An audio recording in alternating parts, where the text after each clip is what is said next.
Mav's Coffee Clarity with Denise is brought to you in partnership with Drive Media and Consulting and their premier sponsors.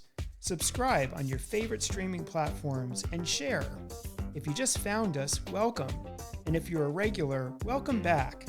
Denise DiGrigoli has spent her life in the creative industries as an entrepreneur, helping people transform their visions into thriving businesses, working with individuals and teams to find their purpose and live their life vibrantly. On her pod, Denise delivers business intel and life hacks with wit and wisdom in short shots like a strong espresso with a solid sense of humor. Enjoy this episode of Mav's Coffee Clarity, and here's Mav. Welcome, my friends. You're on Mav's Coffee Clarity with Denise DiGrigoli. Every week, we're spilling the beans. It's a show designed to help you move forward in work, love, and life. And come on, who doesn't need that?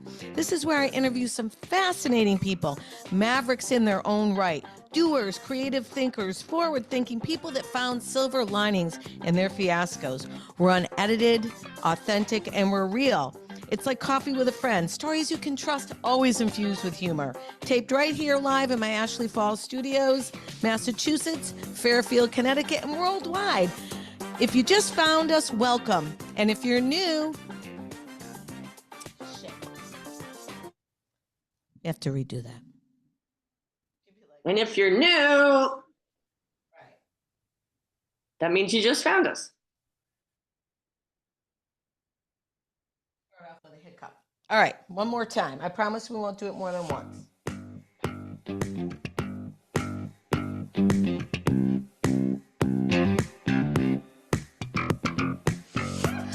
Welcome, my friends. You're on Mav's Coffee Clarity with Denise DiGrigoli. Every week, we're spilling the beans. We're a show designed to move you forward in work, love, and life. And come on, who doesn't need that? If you just found us, welcome. And if you are a regular, welcome back. This is where I interview fascinating people, all walks of life, mavericks in their own right. It's like coffee with a friend, unedited, authentic, short shots, stories you can use to move forward, infused with humor. Taped live right here in my Sheffield, Massachusetts studios and in Fairfield, Connecticut, worldwide. Thanks for listening, subscribing, liking, and sharing. Find out more about me and my creative services at DeniseDiGrigoli.com, but do it after the show because we've got a spectacular guest on today. A woman that we align on so many principles. First of all, the eco-friendly, the fashion. We're alma maters of the same college. And this lady has got it going on in terms of being a doer, a pioneer, forward thinker. Kara Mac Schwartz, am I saying it correctly? Yeah, we go by Kara. You know, I always kind of trip it up. Kara Mac Schwartz studied at FIT, but she's got an incredible product that I want you to learn about because she's making waves in the fashion and footwear industry. Kara, welcome to Mav's Coffee Clarity. Thank you for coming on. Oh, it's all my pleasure. So listen, I met you down at Haven in Darien, and you have just won an award. But before we tell everyone about your awards, you spent some time at Ralph Lauren, Talbots. You were like a serial commuter on the trains to Manhattan, right? From Westchester. And you came up with an idea. After 9/11, we moved to Westchester, and it was all about catching that damn train every morning. First, tell us about that train. Well, that train would depart at Mount Kisco at some ungodly hour, and I had to park, a good 6-7 minutes a walk away. And I would in all weather. In all weather. We'd be wearing whatever, my commuting shoes, which were never sneakers. That's changed. But back in 2011, 2012, it was a nice fashionable flat. Right. And then I would get to Grand Central, had a 20-minute walk to my office, and would be greeted by about a dozen pair of shoes under my desk, which one went with my outfit. And then if I had an event at night, I had another pair in my shoulder bag, and it hit me. Why? Like a ton of bricks. So many shoes to get through my days. Okay, so that was in 2015. Give us a little bit. No? That was about 2011, 12 when I first started to think about. Oh, you started to think about it then? Yes. Yes. So you're a busy executive. Tell us before this great idea hit what you were doing because you have a few children, you live in Mount Kisco, you guys are busy parents. What's happening? Like, are you from Mount Kisco originally? I'm actually a Yorktown resident with a Mount Kisco address. And believe it or not, I grew up in Yorktown Heights until finishing sixth grade. And then we moved to the Canadian border, which I don't want to talk about. It's 3 years of my life I like to block out because I'm Okay, a we'll city block girl. that. We're short formats anyways. Let's get to the real beans here. So you're a busy executive. Did you always want to be in fashion? Like for me, I When, went to FIT straight out of the gate. I knew what I wanted to do. no, for me, when I was 12, I said to my mother, when I grow up, I'm going to FIT to be a fashion designer. Uh-huh. And I gave up multiple sports scholarships to go to huge colleges to play basketball and volleyball. And it's the only school I applied to. And I decided if I don't get in, I'll apply next year. But thank God I did get in the first year. And I think I graduated. And the day after graduation, I moved to New York City. I was just so excited. That's so fascinating to me that you knew that early on and you were willing to really spin the roulette wheel for just one college and give up all those sports degrees. I mean, that's actually pretty good for people to hear right now, right? What made you feel that way? Like, why? I You was just, just obsessed with art and drawing and creating and sewing. My mother she started to teach me sewing when I was 7. ah, And she would enter me into all sorts of fashion contests, whether it was dyeing wool or various art programs or sewing competitions. And wow. it was just something I loved. Like even my prom dresses, I purchased at a secondhand shop and redid them from scratch. So, remove the shoulders, put boning in, made a bustier Cinderella dress. Wow, we have a lot more in common than we even knew. I Yeah, used to yeah, do I'm the a I'm same a I'm thing. a Pippi Longstocking kind of girl, the thing finder. I like to take things and redo them. So what was your oh my God, this is like Lux upcycling, which is so important nowadays, right? So now you go to FIT. What was your major? Was it fashion I design? majored in fashion design, but interestingly enough, your last semester you pick a real major. Now it could be sportswear, children's wear, active wear, bridal, whatever, but they all involved cutting and sewing. And you know what that means. You cut the Yes. fabric, you make a pattern, you drape it. What I didn't know was strip knitting. So I said, what's that? I'm going to major in strip knitting, which blew my mind because I fell so in love with learning how the machines worked Mm, that when I graduated, I really moved up the ladder because knitwear designers were really, really, really hard to find back then. And I just yeah. kept getting stolen from one company to another and eventually became a full design director of entire collections, wovens, knits. Can we say the name of the firm or no? No, they don't exist Oh, they anymore. don't exist. Okay. Yeah, and the guy But was listen, my friends that are listening in on the pod into our coffee conversation, that's no lightweight success right there. That's a lot. The fashion industry is fast paced and competitive, very right? competitive. I love your coffee mugs. Beautiful. For those of you that follow us on YouTube, we're Shoes, going to be showing you baby, some all stuff about the today. shoes. All about the shoes, all about the fit, right? Hmm. Okay.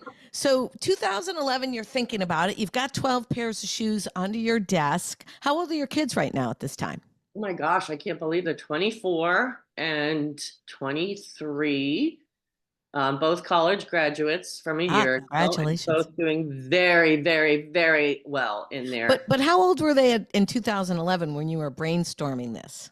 So they were 10, 11. Yeah. So for those of us listening in, that's a lot on your plate.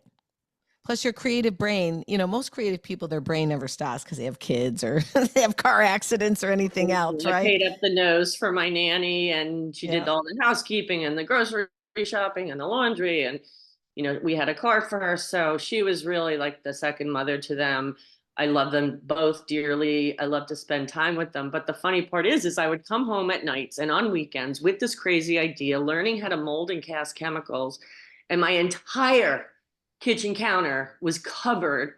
And the boys would come in and go, Mom's in the lab. Ah, so they even knew that about you. Now, listen, they were young boys. Were they interested? Did they help? Did Oh they? gosh, no. No, Shoes? No. no shoes, no No way. interest. No. So no matter I how have much an you were, astrophysics child and a firefighter who now just got hired and will start working as an MTA, ooh, Metro North locomotive engineer. wow. In 2 weeks, he starts. Yeah. So kind of tying in mom's commuter ethereal Right? lifestyle in a weird Isn't kind that of new funny? way. That's And also it, a lightweight job. Okay, so you've got these commuter challenges. What's the initial steps? It comes out of your brain. Now what are we doing? a lot of research, a lot of sketching, a lot of thought process like, well, how I can sketch this, but how can I make it into an actual unit to see if there's a possibility it could work? So that's where the molding and the casting came in, So which I've never done in my life. I was just going to say, was your knitwear background helpful here, or you were just winging No, it I again? think I think just a technical fashion background Uh-huh. was really helpful, even though it was a hard product, not a soft product. But I also had traveled around the world for many, many years. I mean, I've been to Pakistan multiple times and Turkey and Hong Kong and Bangkok and Korea because I was working with the factories. And so I had the manufacturing smarts. Yeah. You figure, so once I get this, then I Mhm. have to source it, Right. right? To find the manufacturer. Was it hard launching your idea? I imagine, the competition now post AI and all this kind of stuff. It's a very different way to bring a product to market. Tell me about bringing it to market back then versus now. So funny. So around 2000 and early 2014, I hired an engineer because I said, I think I have it. I think I have it. I have Right. a heel that will be permanently attached to the shoe, but this heel cover is removable and swappable. So it was all about the heel. And we put it in, we did 3D printing. And Ah, so I had a prototype to use, but back then you didn't have the different durometers and softnesses and flexibility. So it was like cement. And I put the heel on once, it stretched and it snapped in half. But at least it gave me, I could see once it was done in the proper materials, right. it would work. So for everybody that's not used to this kind of language, she's prototyping her shoe. She's I'm making a prototyping my sample. shoes. And then I had two Yeah. pairs made in Queens, a ballet flat and a smoking slipper. They cost me $1,000 each just Just to to make make the prototype? the prototype. No heel, but he knew how high the heel would be. And I got a chance meeting with somebody who you know from the Shark Tank, Hmm. Mr. Damon John. And Ah, I met him in his office, the FUBU office in the Empire State Building. It was May 30th, 2014. hmm. And the end of the day, at the end of the meeting, he threw up his hands and said, "This can be huge," in his voice. And I quit my job the next day because I felt, Did you get Shark Tank money or just good advice no, I from him? wasn't going. I Okay. wanted someone who didn't know me, who was not a friend or family, but was in the fashion space to Right. be able to look at this and see what I saw Hmm. and the possibility of where it could go. And getting that validation from him, it just gave me the confidence to say I When can you do this. say chance meeting, because I believe everything is serendipitous, we're where Uh, we're meant to be at any given time. So when you say chance meeting with Damon, one of the biggest figures on how did that really happen? so I attended the Damon John Academy for Entrepreneurs, which was a 4-day event in New York City. There were about 50 entrepreneur or companies, and it was 3 days with other people. And then, Damon came the last day, and he chose 5 companies to have a one-on-one meeting. Now mine was set up for September of 2014, and I got a call a week before May 30th, Yeah. basically saying somebody canceled. And Mm. I said, I am so not ready. I'll take it. I'll do it. I'm going. So I told all my friends, family, don't even think of reaching out to me this week. And I You spent said, screw it, I'm on it. and prepared. Yeah. So does that mindset of yours, because that also is very much like mine, like, and even Richard Bronson, a virgin, right? He'll say, just take the opportunity and prepare. Mhm. Were you always like that? Or did that come in the, And I still am. I still am. because that's kind of how they are at FIT, right? We used to have I, to go to school dressed for success. I Like you were feel prepared. that if that meeting in September, that could have been changed and canceled a million times. So Right. if they're saying you have a meeting next week, Hmm. do you want it? I was all over it. Is that the advice you given to our listeners? Like just take it and figure it out? I truly believe if things are meant to be, they're meant to be. That's my philosophy, whether it's coming from the heavens or just from like your inner. Um, it's like a sign. Do it. Do it. Do it. Just do Okay, it. so now you quit your job. Now, was your husband cool with that? Was he like, hey, babe, no problem? Not really. He gave I you was the not really? not really. I actually had a very good high salary with lots of perks and benefits. Okay. So you had a little So bank. I mean I literally emptied my 401k to do this. So you had big belief in yourself, which is huge. And I salute that because so many people are afraid to make a move. So that's the fear. It's the fear and taking that risk. And I don't know. I'm like, I Well, how do just, you help people that are listening in? Because so many people have beautiful dreams, but they get stymied with their fear. What would you tell them? Do you really need the 6 month savings? Do well, you know what? you I do you have need to a good say, spouse? Do you need a good lover? What is I, it? I think it comes a little deeper than that, Denise, because you need validity. You need to take Mhm. your idea and start sharing it with people to get their feedback. That's what So we call focus it, grouping is, MVP. yeah, Yeah, your minimal viable product. test the market. You could love it. You could think it's earth shattering. And if you don't find anyone who's interested in it, then don't quit your job and start working on it. See, I had study groups in my house where I'd invite people and Mm. show them There's the what real beans right there. yeah. And You took sometimes, initiative. and I also did it where I wasn't present because I zero sugar coating is my policy. Good, bad, or indifferent. I I love want that. to know. I want to know. Zero sugarcoating. Mhm. We're going to make that into a hashtag. Zero Zero sugarcoat. sugar coating. And I still Yeah. say that.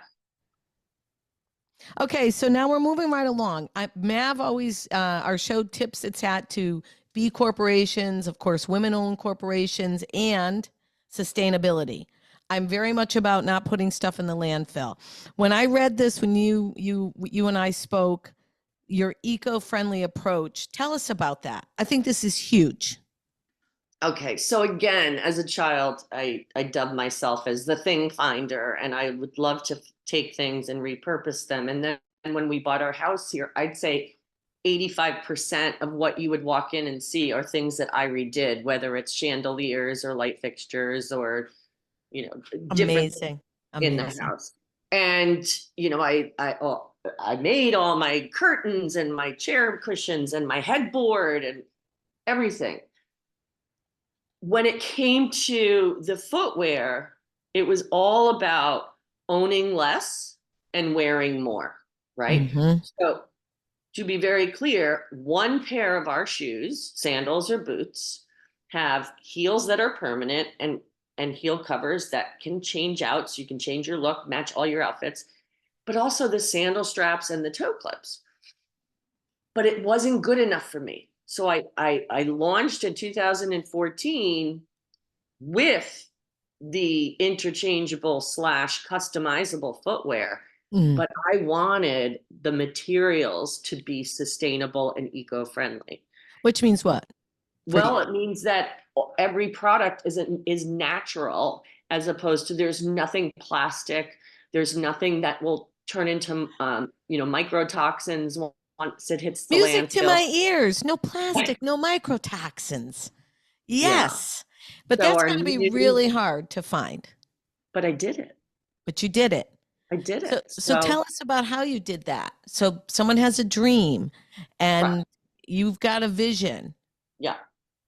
Was it your connections in the fashion I'm industry? just going to show you something. Okay. Oh, So yes. Okay, friends, listen, this is going to be on YouTube. I want you to check out this heel.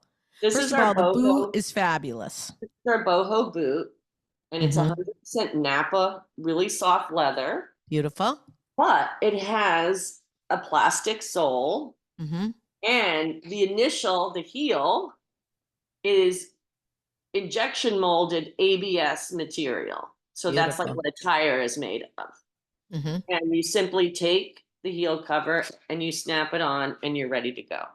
Change your Our look, baby. new 100%, well, I call it 90% just to cover myself. This is our new Gigi. It is made with 100% non-chromium leather. Did you ever see the movie Erin Brockovich? Yes, of course. Do you know that chemical that hurt all the people in Hinckley, California? Yes. That's called hexavalent chromium, Wow. and it's seeped into the water. That's what is used to dye leather, hexavalent chromium. We're learning a lot here today, friends. This kind of what is it called? Hexavalent chromium. Hexavalent chromium. Refer back to the Hexavalent. Aaron Brockovich movie. Yeah. I So didn't know what leather happens was. is, um, these are unbelievable statistics, but they're actually very true. Hmm. 90% of the leather workers in Asia will die by the age of 50 You're because kidding. no, I'm not kidding. And they succumb to the chemicals. Their skin is discolored.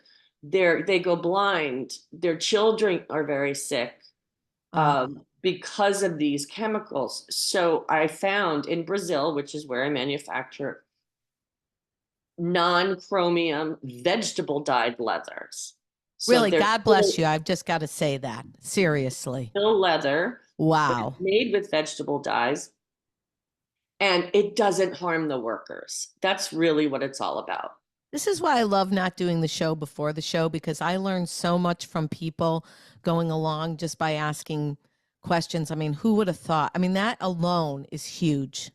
And then if you look, now our heels are carved in wood from repurposed forests in Brazil. So we're not using the injection molded ABS anymore. It's actually wood. Mm-hmm. And then the sole, which, oh, by the way, you always have my heart. I say my heart is forever in your soul. Oh, that's beautiful. And it says It says 90% 90% eco-friendly, made in Brazil. And even the lining is made from, it's made out of sugarcane pulp. Well, Mav has a birthday coming up, and I'm going to direct Troy right over to your website. I told you that before because I love changeability, but now I'm super sold. And listen, nobody pays to come on my podcast, my friends. This is just people that I admire that I think you can find information from. So what's your greatest obstacle in building this company, and what's your greatest heartache, and what's your greatest silver lining? There's so many of each of those, but I'm going to tell you something very exciting. Okay, good. Okay. I have a licensing deal in place with a large women's footwear company, which means they pay me a royalty for using my heel cover technology because I have 2 very strong patents on them. We're just negotiating the fine lines, which always takes the longest. But the second thing is this evening, I am Las Vegas bound. Good for you. To attend the licensing expo for the first time ever. I do have an agent who is into toys. He licenses toys to all the major character companies. And we have gotten the nod. We like to say nod, meaning they're ready to take the next step. But I'm meeting with Disney and Hasbro and NBC Universal and Crayola and Peanuts and a few other companies over the next 2 days because I have an entire children's concept. So you've heard it first here on Mav's Coffee Clarity. That is fabulous. I have not divulged this. I am excited like you cannot believe because I've been working on this for so long. Wow. And I'm nervous because I don't know. Don't I be get a little nervous. nerdy. You've got this. You're the woman that, is the fearless flyer and just flies and wins. So good thing you have it patented, right? Oh, I wouldn't Heck, be able to do this had yeah. I known. Nobody's And going to license anything that's not patented. we could do a whole nother show just on patents, but in a quick little side way to patents, how long did it take you to get your patents? The first one took 4 years, Mm-hmm. but I actually flew to Washington, D.C. and met with the patent examiner face to face because I got sick of. I took my attorney, and it was just so much back and forth, and it's a cha-ching, cha-ching, cha-ching. Right. It's so Cha-ching, expensive. cha-ching. And I said, this is ridiculous. Like if I could have a face to face and really show and prove, and it worked because 10 days later I got my patent. And then we put in for a second one that makes it even stronger. It's called a contingency patent, and that took 2 more years. So again, I go back to this is beautiful, and you've made it seem extremely easy to my Yeah. audience, which is great. But tell us, like, what's this? I see the silver linings. What was the heartache to get it there? Were you ever like, I'm going to give up, or were you Oh, ever yeah. like the naysayers put you down, so you were like felt downtrodden? Like for the people listening in that really are trying to do something spectacular on their own, where's your firepower? So I had a very down, very, very down part of my business. And that is, I did have a co-founder who joined me after I launched, Mm-hmm. and somebody I knew since the 90s who I had to get rid of. That's Let's put hard. it that way. Yeah. That's very hard. And it turned into her changing the password on the website. So I completely lost the website, and a 16-month legal battle. Sorry. Yeah. And I mean, I'm not kidding, Denise. I used to go outside at night, take my dogs out, and look at that one limb on the tree and say, do you think that could hold me? I was so Ooh. depressed. Mm. I mean, What turned it around for you? Because we've all had those kind of moments. What turned it around? I don't know, because we actually settled in March of 2020. So what happened? COVID. And at that point, I had a boutique in Yorktown, and I ended up just making the decision to close it and pivot and do 100% online. And all the shows that I used to travel to, that 75% of my revenue I would get from, were all stopped.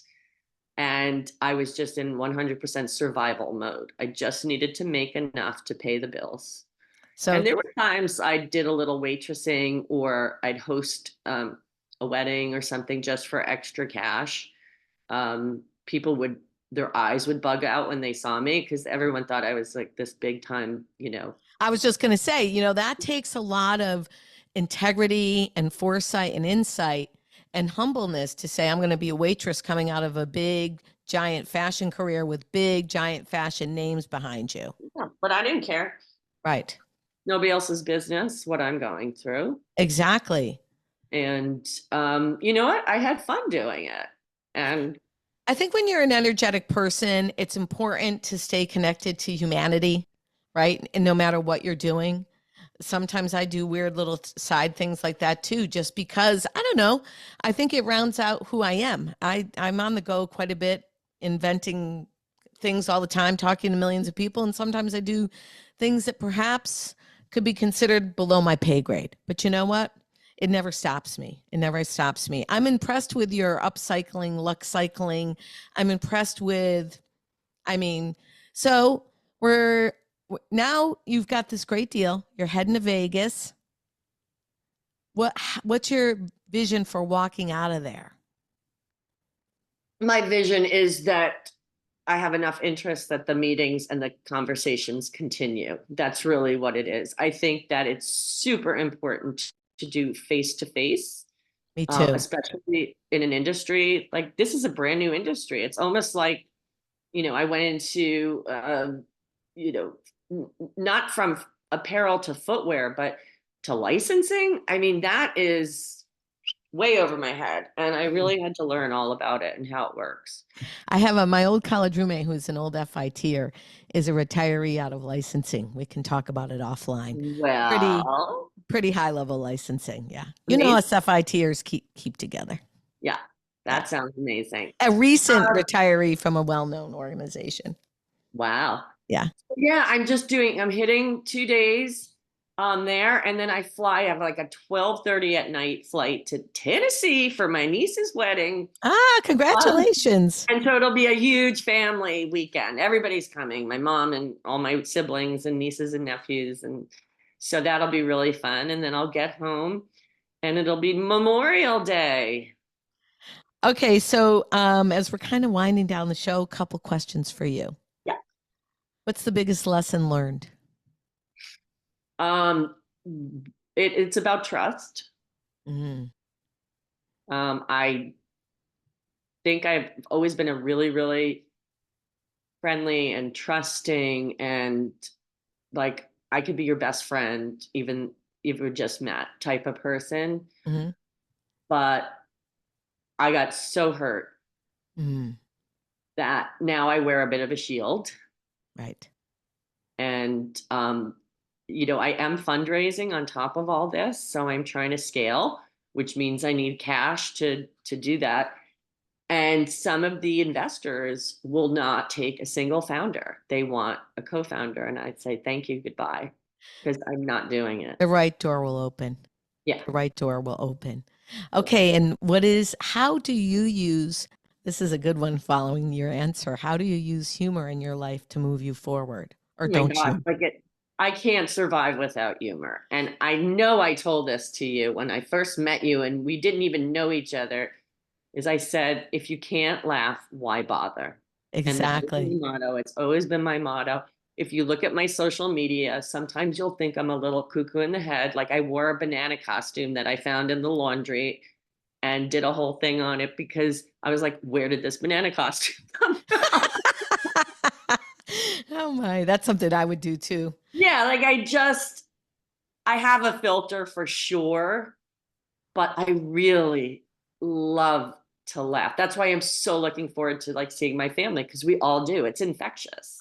Is that kind of a prevalent theme in your own immediate family with your husband and your sons? Is everybody over there? No. No, well, they're all very serious. So my husband works for a bank and my son's in, an astrophysics place working for the Navy, but as a civilian, and it's all hush. You can't tell us anything. I would be digging all the time for information. Yeah, he can't. Yeah. And then my other son's like a full-time EMT and is dealing with really horrible things. So he probably needs a little humor. They're boys. The only girls I have are my 2 Portuguese water dogs. And well, I use a lot of humor at home, but I have serious people at home too. And sometimes they just give me the eyebrow. I go, but I keep it real here, my friends. I keep it real and keep it moving forward with humor. All right. So lessons learned for aspiring designers. We got some FITers listening. We've got some young people listening.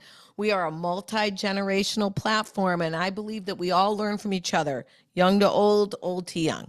Somebody new coming in, what are you telling them? Whether they're footwear, fashion wear, children wear, couture, what would you tell them?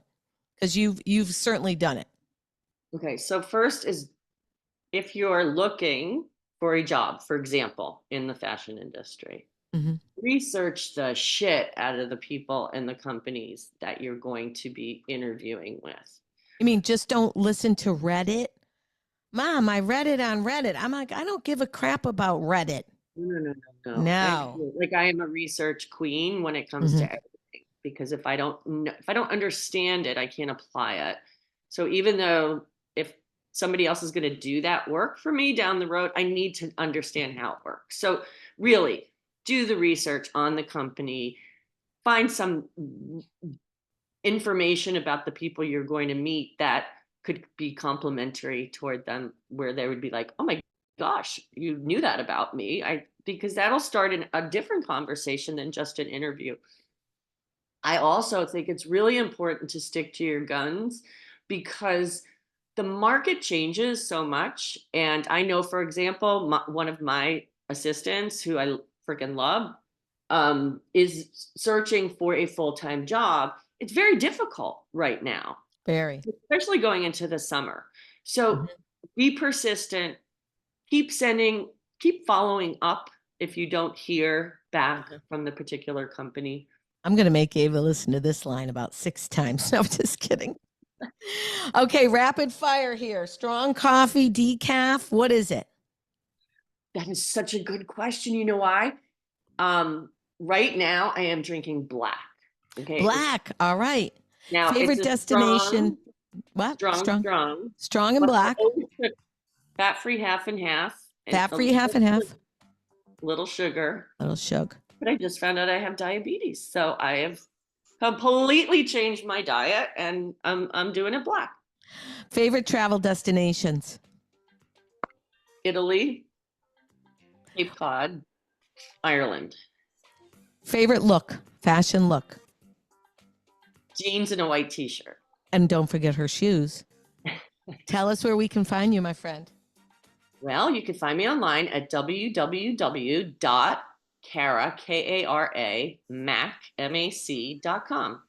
That's right, my friends. And you're going to see Mavs wearing her sandals for Mav's special birthday coming up right around the corner. Okay, and if you were to pick one of your favorite designers in terms of fashion couture, who would it be? Bagley Mishka.